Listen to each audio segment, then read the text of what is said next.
CMR shopping mall ఆడి శ్రావణం అతిపెద్ద KG sale up to 61% offer 1+1 combo offer. So ఇప్పుడే shopping చేయండి.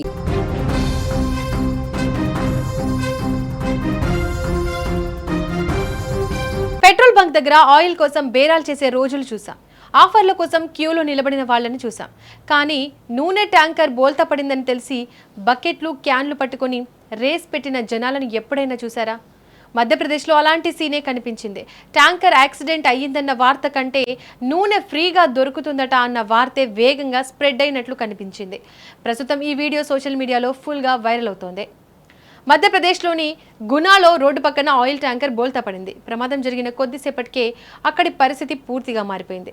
చేతుల్లో బకెట్లు, ప్లాస్టిక్ క్యాన్లు, డబ్బాలు, బిందెలు పట్టుకొని ప్రజలు ట్యాంకర్ వద్దకు చేరుకున్నారు. రోడ్డుపైకి పక్కనే ఉన్న గుంతల్లోకి కారుతున్న నూనెను ఎవరికీ తోచిన విధంగా వారు సేకరించడం ప్రారంభించారు.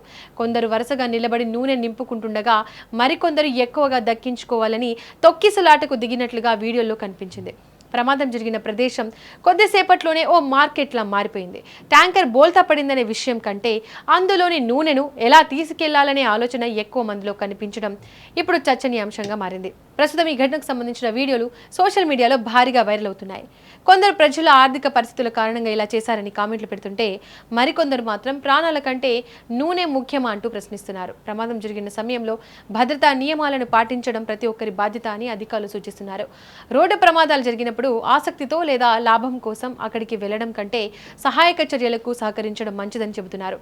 మధ్యప్రదేశ్లోని గునా జిల్లాలో జరిగిన ఈ ఘటన మరోసారి ప్రజల భద్రతా అవగాహనపై ప్రశ్నలు లేవనెత్తింది. ప్రస్తుతం వైరల్ అవుతున్న ఈ వీడియోపై మీ అభిప్రాయం ఏంటి? ఇలాంటి పరిస్థితుల్లో ప్రజలు ఎలా స్పందించాలి? మీ అభిప్రాయాలను కామెంట్ రూపంలో తెలియజేయండి.